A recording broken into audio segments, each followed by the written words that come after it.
After we were on Shark Tank, we ended up making a lot of money. Our margins were insane. And so we had kind of a windfall that was unexpected and novel. And so what I did is I started spending it all, just throwing away money like an idiot.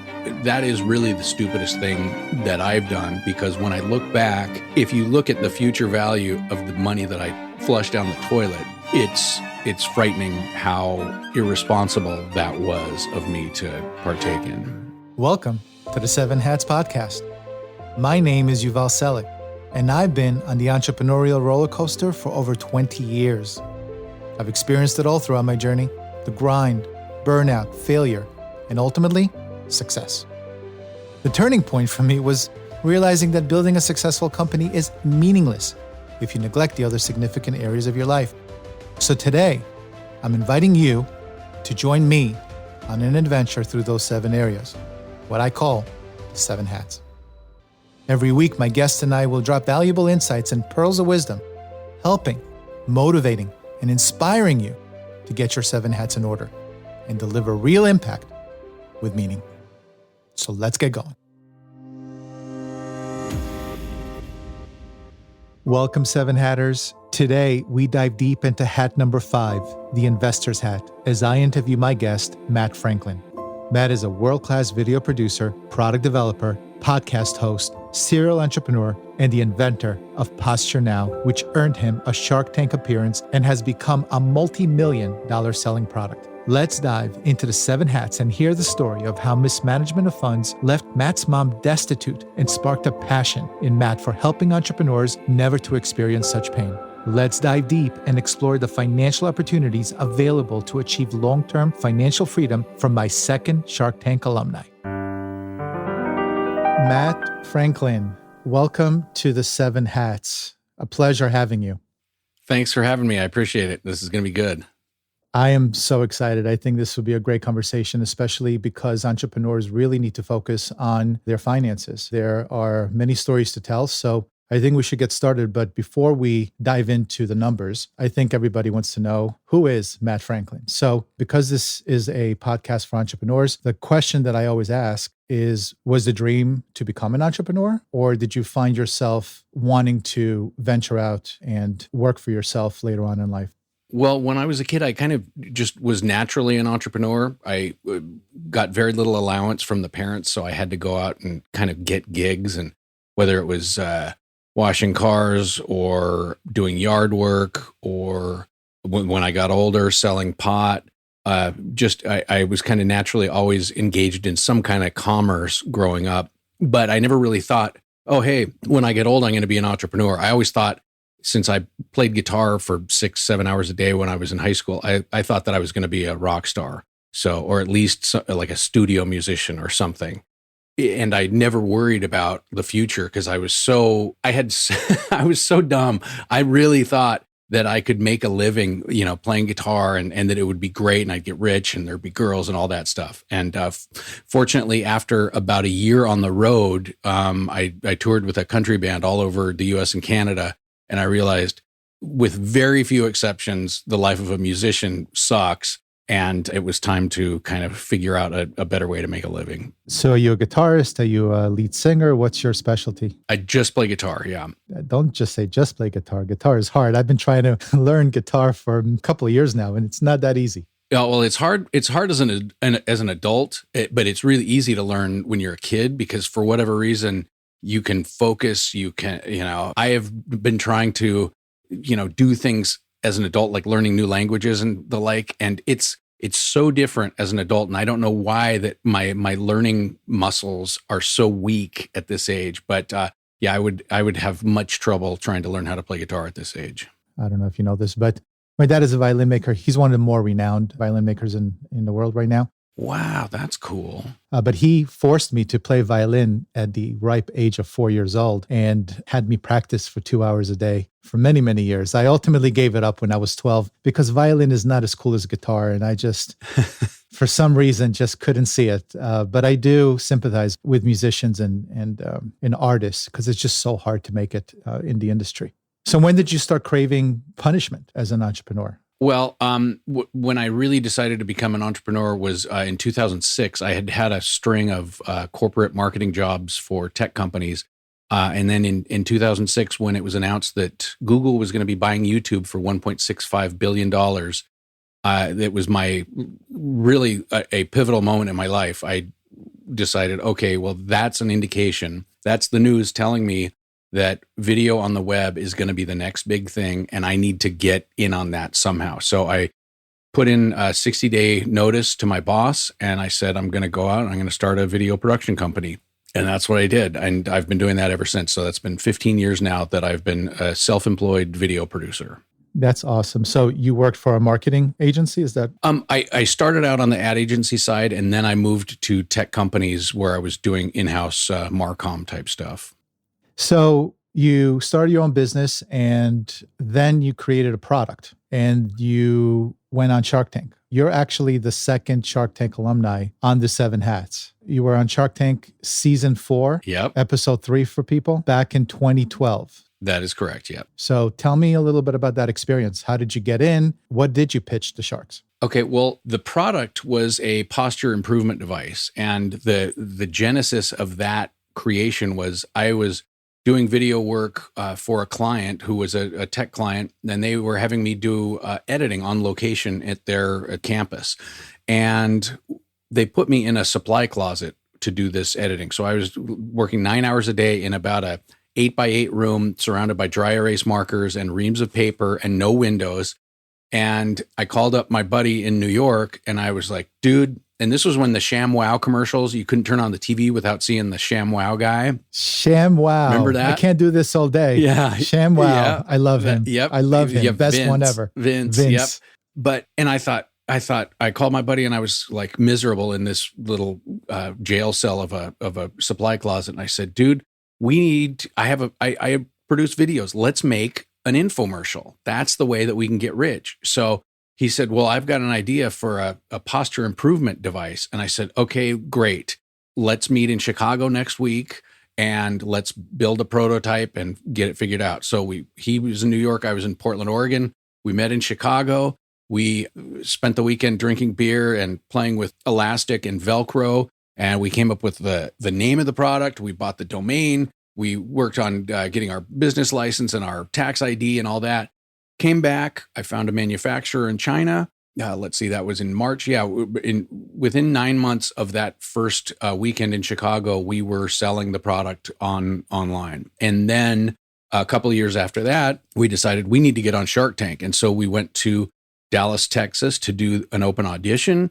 That turned into a 2-year process, but we ended up getting on the show. And we ended up having an interesting time on the show. And I will tell you that for me, it was like skydiving in that it was a combination of absolute terror and total adrenaline. And I never would ever want to go through it again. So there you have it.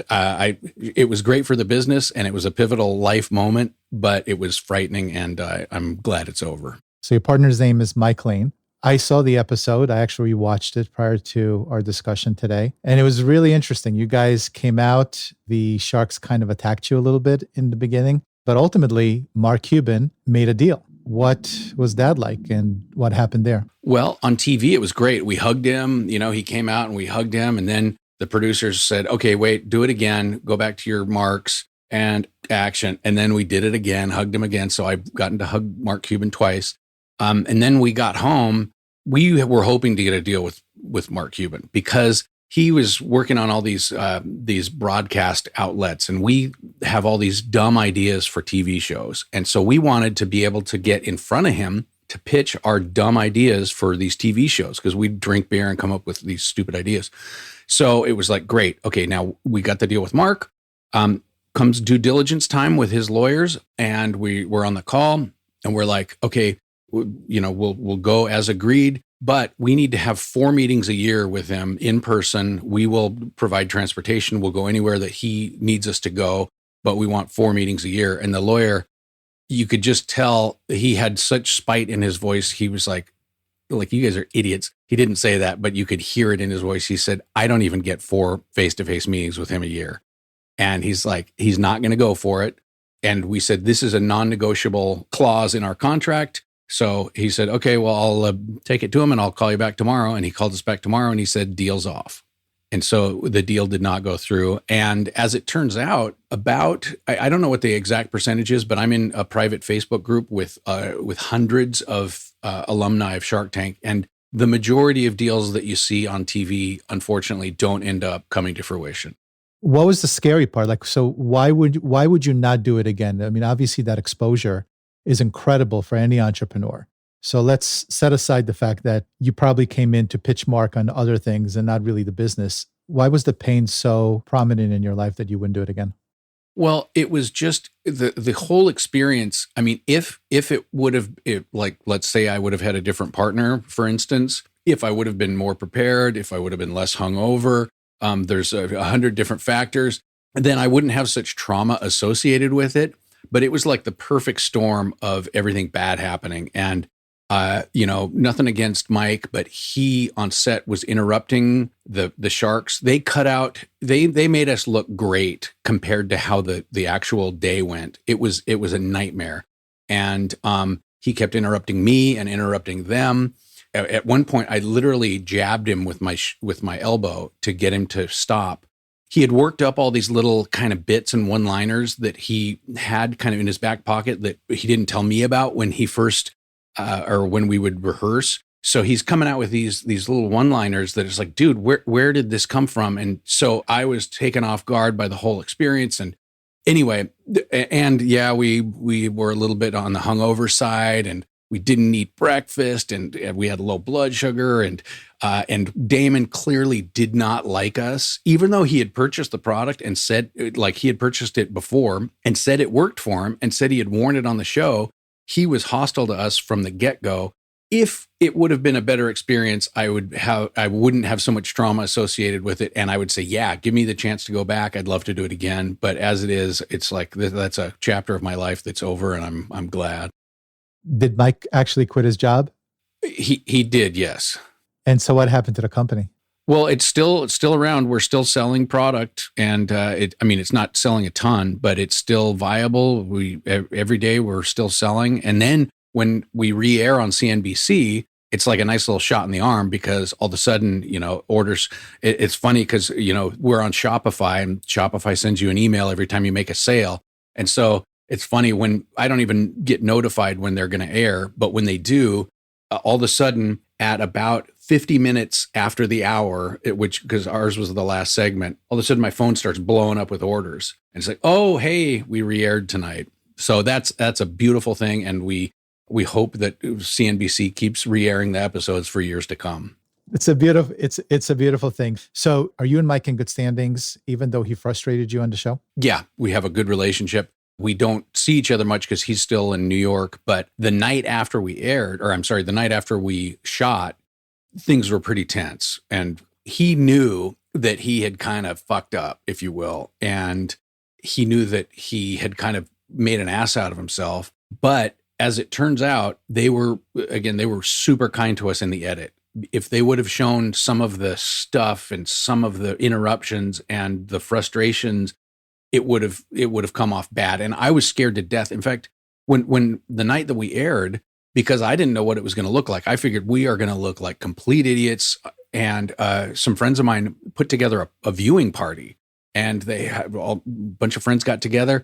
And of course, I was supposed to be there, but I was so kind of preemptively embarrassed for what was going to be shown on the screen. I was like, no way, I'm going to sit here. I'm going to sit and drink and just watch it, and then go to bed. And thankfully, it did not turn out as bad as it could have. Amazing. I love Shark Tank stories. They're really awesome. For those who are going to be going on Shark Tank, I would think that Matt will say, don't drink the night before. Do not go hungover. Or maybe you should. I mean, maybe that is the secret to getting a deal. So who knows? So you never know. So we all do stupid shit as entrepreneurs. What stupid shit did you partake in relating to your finance or anything else that you want to share? Well, the main stupid stuff that I did was not necessarily related to my business, but it was related to how I managed the money that I made for my business. After we were on Shark Tank, we ended up making a lot of money. We didn't have to give away 30% of the business, so we got to keep everything. Our margins were insane. And so we had kind of a windfall that was unexpected and novel. And so what I did is I started spending it all, and I started taking trips to Europe. My girlfriend and I went to Europe like 5 out of the 6 years after we aired, just throwing away money like an idiot. That is really the stupidest thing that I've done, because when I look back, if you look at the future value of the money that I flushed down the toilet, it's frightening how irresponsible that was of me to partake in. So, speaking of finances, one of the raw moments in my career as an entrepreneur was back in 2011 when I was forced to look for a job. My business was not able to support me any longer. So I resorted to driving a limo for $10 an hour. Not so much to make money long term for me, but it was more to tell the universe, I'm going to do whatever it takes to move forward and to help my family survive. And then ultimately got a job at US Bank and worked at US Bank while building ProMesh for 8 years straight, working 100+ hour weeks. Have you experienced a time where you thought that you would have to find a job to survive? And if not, because not every business is like that, have you seen other entrepreneurs or other people in your life who came upon desperate times? And what do you think the mistakes were that they made or you made? Tell us the story. Well, for me, fortunately, I've never been forced to get a job, but had I would have. There was a point where I was not saving enough. And so I did I've done a couple of side hustles to improve my savings rate, which has served two purposes. One, it improved my savings rate, but also it makes it so that when I tell people, when I advise entrepreneurs that, hey, if you're not saving enough, you got to get a side hustle, it gives me the credibility because I can say, I've done it. I've driven an Uber car. I've got over 500 trips.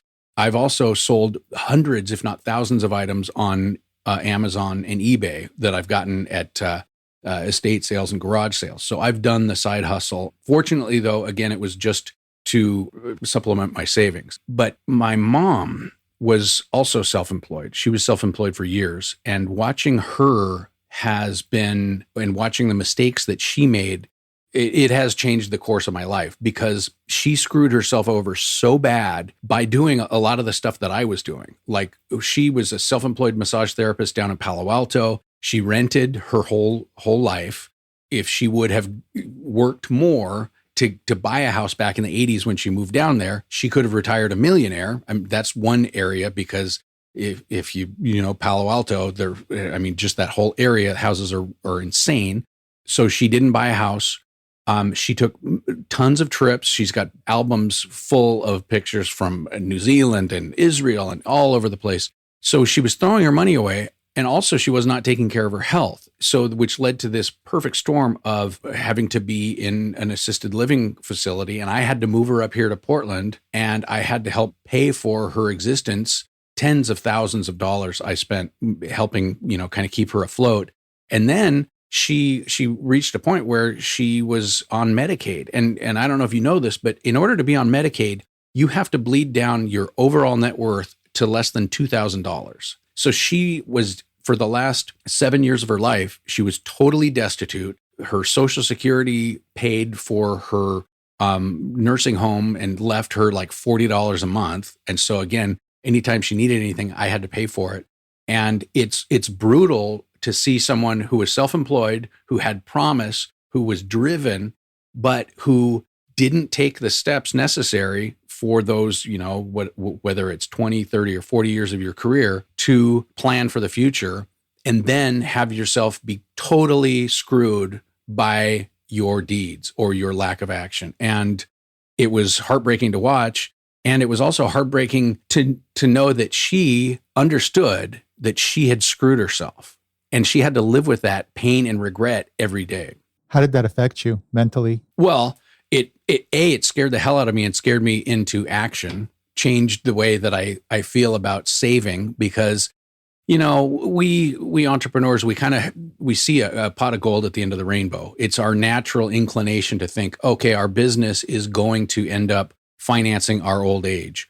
And unfortunately, that in general is not true. So I kind of took my retirement plan and I did what I recommend doing, which is basically turning it into a business. Got out of the stock market, started buying real estate, And now I'm at a point where I am kind of in pre-retirement, I call it, because I don't have to save anymore. All my investments are sitting there growing and will be able to finance my retirement when I turn 59 and a half, and I can start collecting, taking distributions without penalty from my accounts. So you're an economics major, but you went into marketing. Was your mom's destitute the catalyst for you becoming passionate on alternative retirement investment strategies and other financial workings within your business? Yeah, I think that was a big driver because, I mean, my dad always told me, hey, you got to save, you got to put away, pay yourself first, all those things that your dad will say to tell you, hey, take care of yourself in your future. But because I'm a short-sighted idiot male, I did not take that advice. But then seeing the repercussions of not taking that advice, living out in living color, and then me having to basically be punished by having to help subsidize her life. Yeah, that drove me to say, hey, I got to get this shit managed and I got to do it now. You didn't have formal training, right? So you were self-taught on the subject, but what did you do and how did you teach yourself? The first thing is just, I mean, really, and I have so many entrepreneur friends who have their heads in the sand about their old age. And they use those cliches like, I love what I do, so I'm going to keep doing it.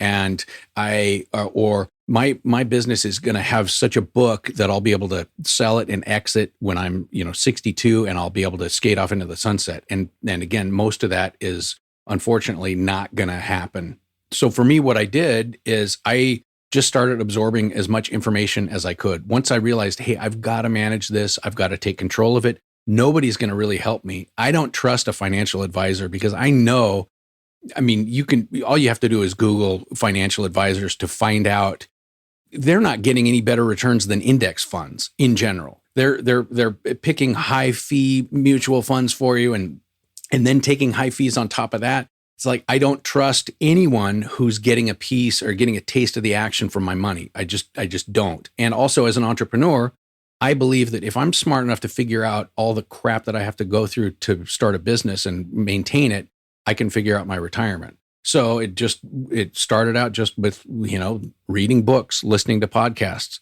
reading Rich Dad, Poor Dad. I mean, that book completely changed. It shifted the way I think. It started me thinking about, real assets versus cash flow and just kind of, I went through an evolution after having read that book. And then, listening to podcasts, listening to real estate podcasts, talking to real estate investors and meeting people who were successful in real estate, just basically trying to absorb as much as I could. And then essentially taking notes. I have books full of notes about investing and doing pro formas. Is this house going to cash flow?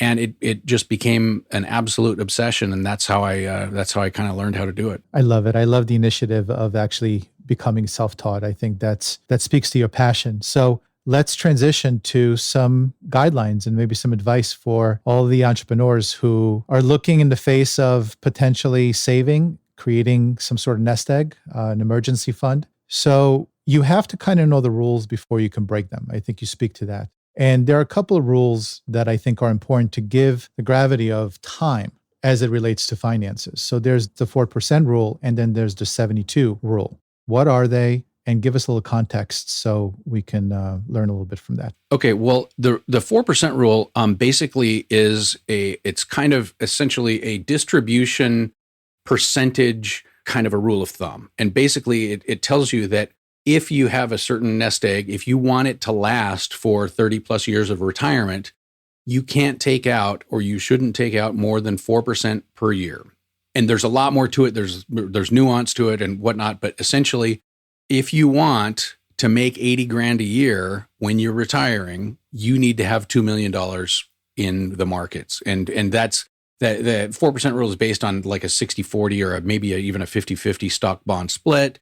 But your results will vary. But the long and the short of it is that when I started reading about the 4% rule, I started thinking to myself, yeah, I want to make, let's say, 80 grand a year. I'm nowhere close to having $2 million.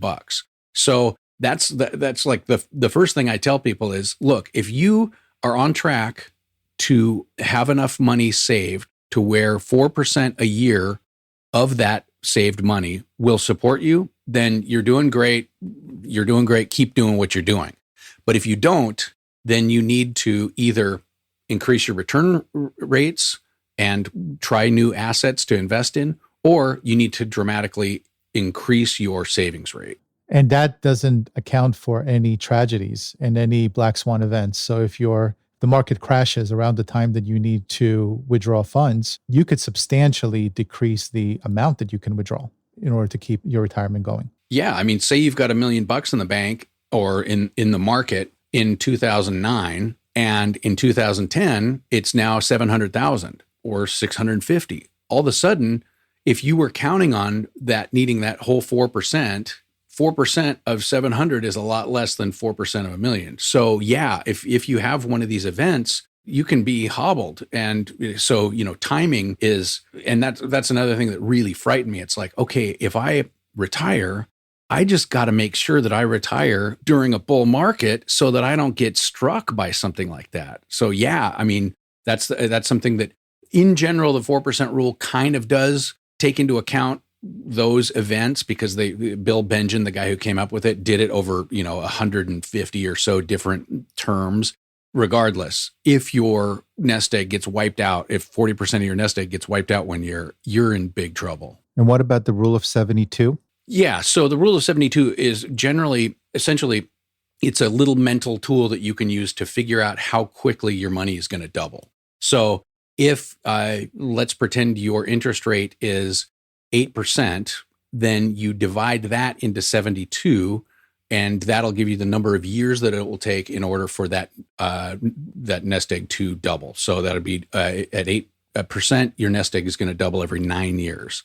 Using that tool, like I realized, oh, hey, I'm not going to get to 10 million get to 2 million until I'm, about 70 years old. So, because I was behind. So I love having that rule of 72 in my pocket. So I can keep track of how long it's going to take for whatever to double, but also it will tell you how long it's going to take for something to halve, which means that essentially it tells you how long it's going to take for your purchasing power to decrease by half.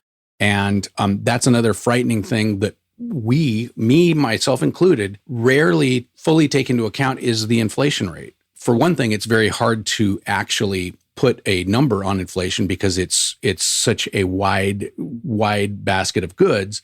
But you need to realize that the purchasing power of your money is going down by half pretty much at least every 15 years. So if it costs you 80 grand a year to live today, and you think it's going to cost you about the same amount 15 years from now, then you need to be on track to be making 160 grand in order to retain your lifestyle.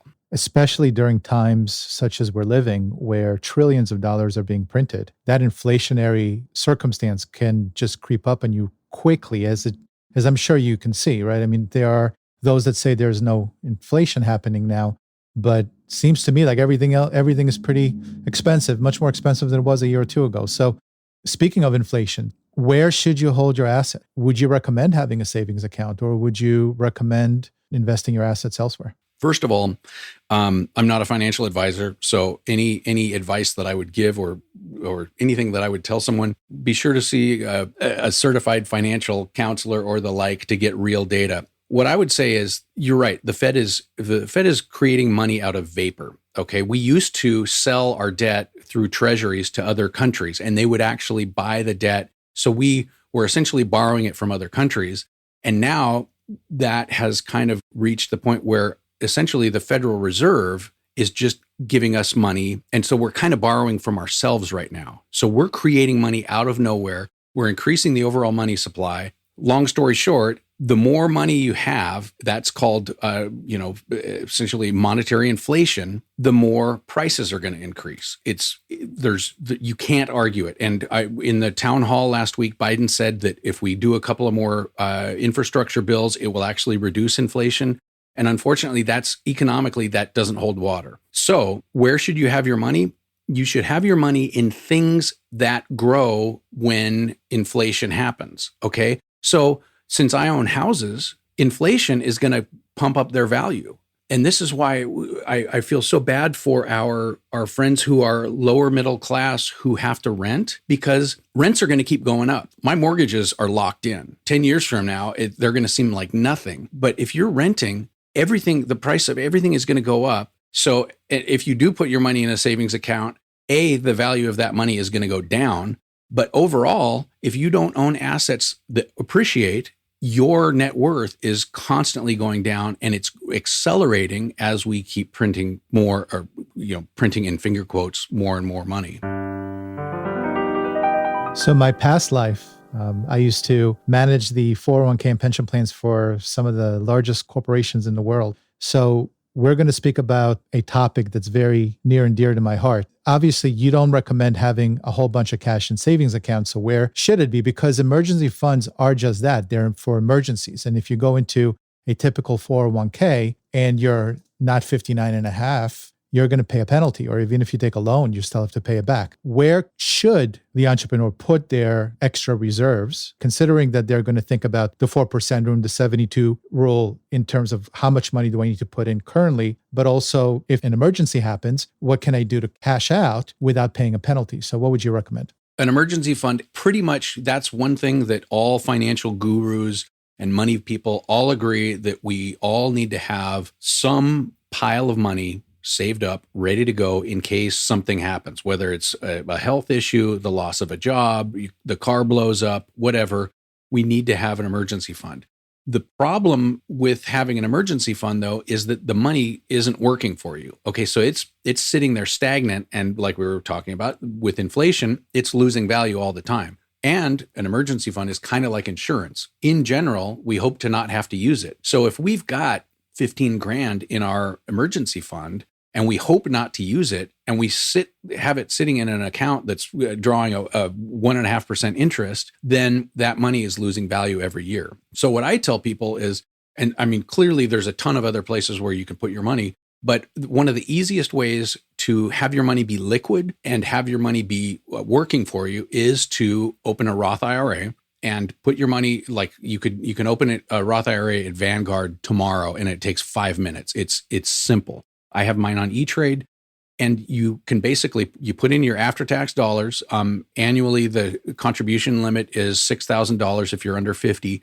You can put your money in there and put it into some index low-fee mutual funds so that at least it's growing. If you have a car accident, you can sell those mutual funds, and you can take out any of your contributions that you've put into a Roth. You can't take out any of your gains until you're 59 and a half without penalty. But the beautiful thing about the Roth is that it's any money that you've put in there, you can always take out.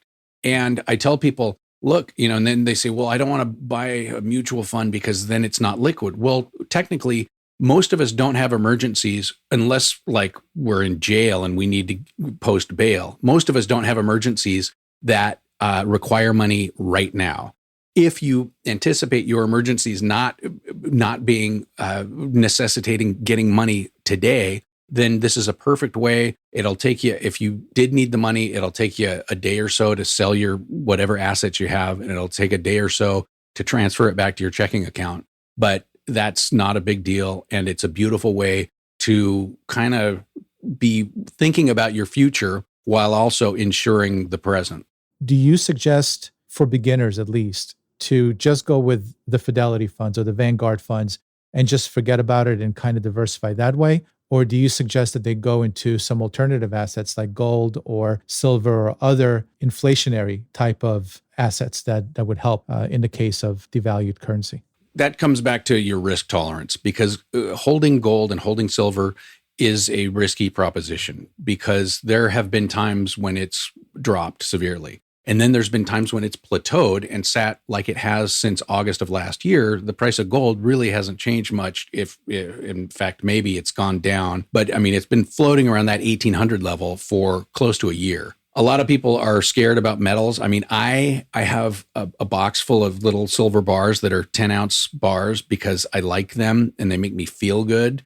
But that's just a psychological thing. So I don't necessarily recommend for or against precious metals. as far as real estate, I really, really recommend real estate. But if you don't have enough money to get into it, if you don't have enough money to have the reserves, there are people out there who do what they call apartment syndications, where essentially they're needing a pool of people to get together and put in, 10 grand, 25 grand, 50, put together the down payment. And so then they can go to a bank and finance the purchase of an apartment building. And I've been in on many, well, not many, but multiple real estate syndications, one of which only cost me 25 grand to get into. That's a brilliant way to get into real estate because you get all the advantages of the growth and the cash flow, but you don't have to buy the house. You don't have to call, get the midnight call to fix a toilet. You don't have to deal with loans, and it's a beautiful way to just get into that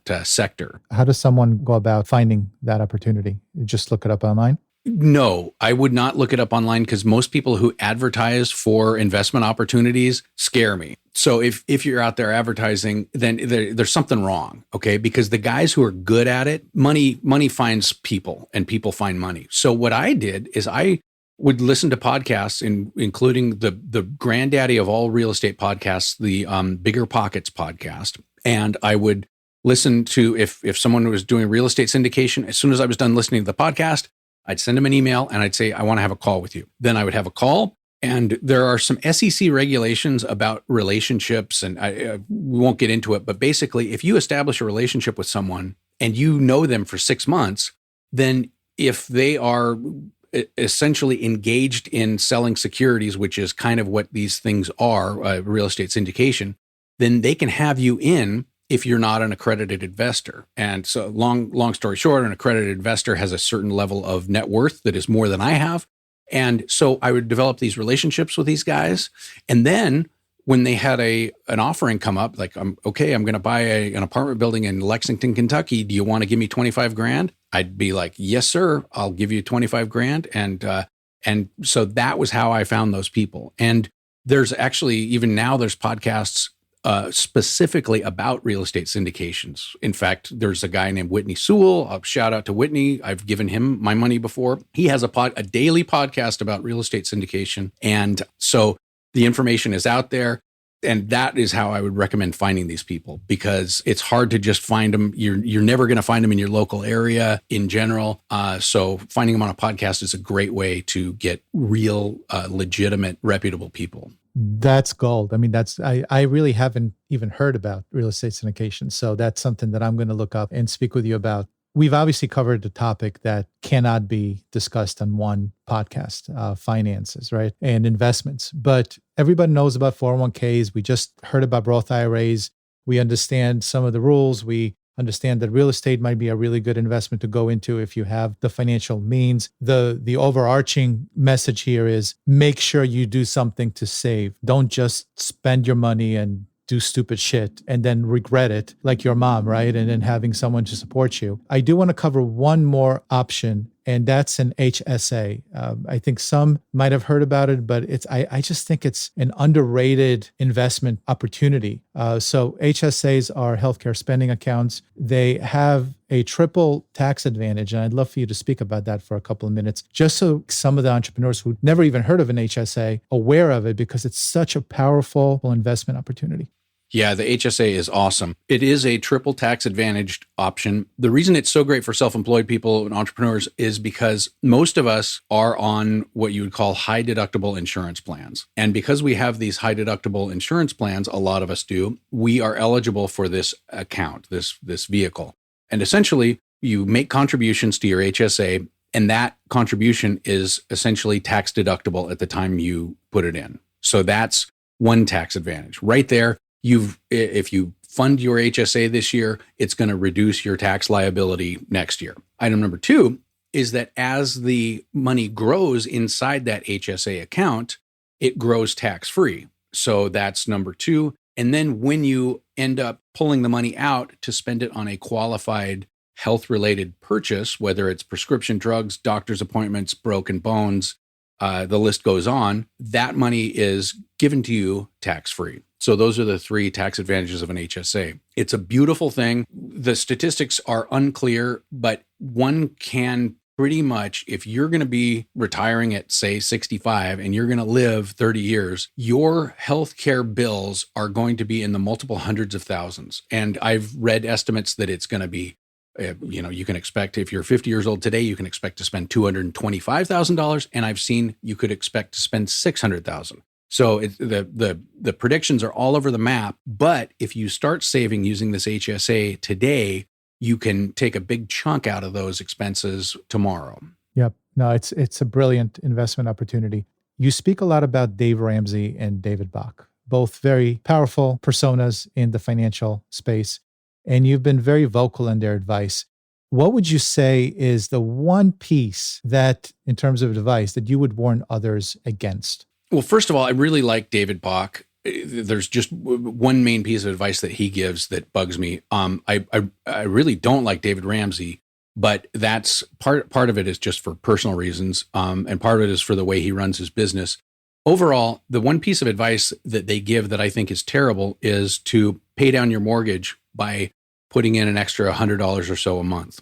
And that sounds great on paper because if you do the calculations, in general, you put in an extra $100 a month, you could knock off 5 years off of the life of that loan.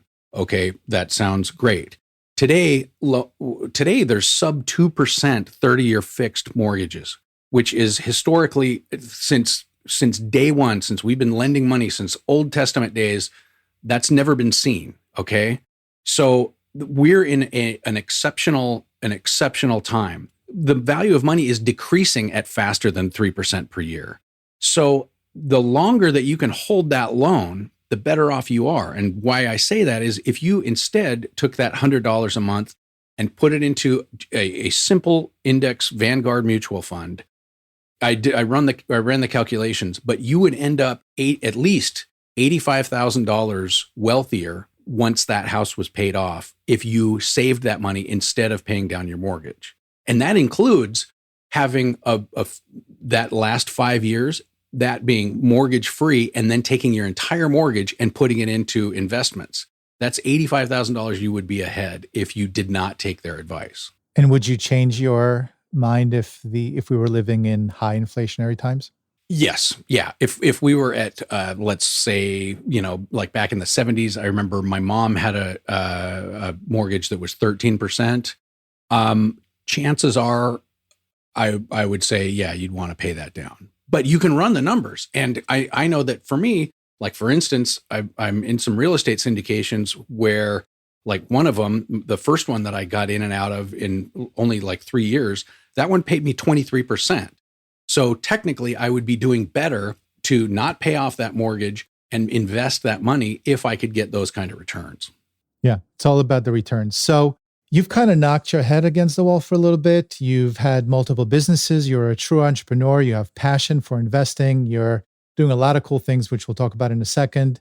Tell us a little bit about your internal story, your monkey brain. How did that evolve from when you first started 15, 20 years ago to where you are right now? Really, what I'm dealing with today is the fact that now I'm in a position where I can enjoy what I'm doing. I always was I would do the absolute minimum that I could in order to get by. I was not a real go-getter. I've never been a hustler. I've never been just like a massive action. I've never worked the hours like you've done. I've kind of gotten by and it's been great. But now that I have found a business that I'm passionate about, which is this goofy podcasting business, I'm thinking about it 24/7. That shift has made every day better and it's made every day juicier. So my advice for entrepreneurs based on that is if you're not getting juice out of your business and if it's not really fueling you and fueling your brain and fueling your soul, then it might be time to look at other business opportunities because the drudgery of doing something that you're not passionate about will take its toll on you in time. My big shift is that today I am super, super passionate about what I'm doing. And it's a beautiful thing. It is a beautiful thing. So what are you doing? So I'm hosting a podcast called the Rogue Retirement Lounge. And that is pretty much my almost my total focus these days. So you're not focusing so much on the other two businesses, or are you selling them? What are you doing with those two businesses? Well, the posture business, that's kind of on autopilot. And then the other business, I'll take a job if it comes in. And in fact, I might have some work next week, which is great. But because my expenses now are so low, I really I'm kind of coasting. So yeah, so I'm spending the majority of my time on the podcast, and I'm not monetizing it yet. And I mean that I hope to down the line, but at this point, it's a full on passion project, and it's so much fun. A labor of love. I love that. That's what the 7 Hats is about as well. And it's a good reminder that to the entrepreneur that if you do save up, if you do have financial means, you'll have a much greater opportunity to do what you love to do and take on more projects that really fulfill you. So thank you for that. And I think that's a great reminder.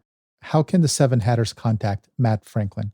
You can reach me through my website, which is Rogue, ROGUE, retirementlounge.com.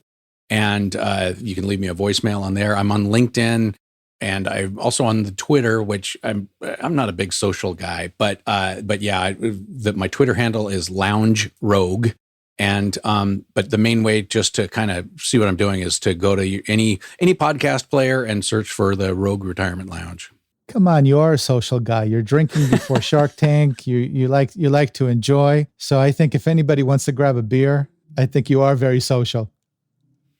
Yeah, if you're in Portland, yeah, if Yuval, if you're ever in Portland, I would love to buy you a beer. And to anyone who's listening, if you want to come to Portland and want to go around and look at the fires, the burned out cars, and the needles and whatnot, I'll give you a grand tour of the burning city. It's a new business for you, a new business opportunity. The tour of the homeless population, the drug addicts, and yeah, I think that and the burning fires. The funny thing is, I will be in Portland in the next few months, so I will definitely reach out. I would appreciate that. Absolutely. It's been a pleasure, Matt, and I hope that the 7 Hatters got something, at least some spark of curiosity to do a little more research on their investing and their finances, because it's just so important. Thank you again for joining us, and I look forward to speaking with you again. Thank you. This was great. Appreciate it. Of course, Matt. I hope you enjoyed my conversation with Matt. So let's end today with the segment of the show that I refer to as, what can we hang our hat on? And here's my takeaway. Like many entrepreneurs, I found myself investing every dollar into my business without a care in the world about my future. In my mind, my company was going to take care of my family's financial needs. I was betting against the odds, and as they say in Las Vegas, the house won. When my first company could no longer pay the bills, I was forced to get a full-time job to support our family. It hurt. It hurt that I invested all of my retirement savings and all of my wife's retirement savings, as well as her condo, back into the business. Except for $1 million in debt, I had nothing to show for my long nights, the grind, and the pain we suffered growing the business. Matt experienced a similar outcome with his mom becoming destitute in her later years. The difference between Matt's mom and me is that I got a second chance in life. I was young enough to start over, and better yet, start smarter. So with my second company, PromoMash, I saved for a rainy day. And when COVID arrived at our doorsteps, I was able to continue to operate without going back to driving a limo or working in a bank. Entrepreneurs, heed Matt's message. The house nearly always wins. So make sure you start saving and keep something in reserve for a rainy day. It will come soon enough. I want to thank Matt Franklin once again for being vulnerable and sharing his story so that we all can benefit from his wisdom. If you found this episode helpful, please hit that subscribe button and tell other entrepreneurs out there what value you got from it, so we can attract even more high-quality people into our 7 Hats community. So for now, I will bid you farewell and success on your journey. And until next time, my name is Yuval Selik, and I tip my hat to you.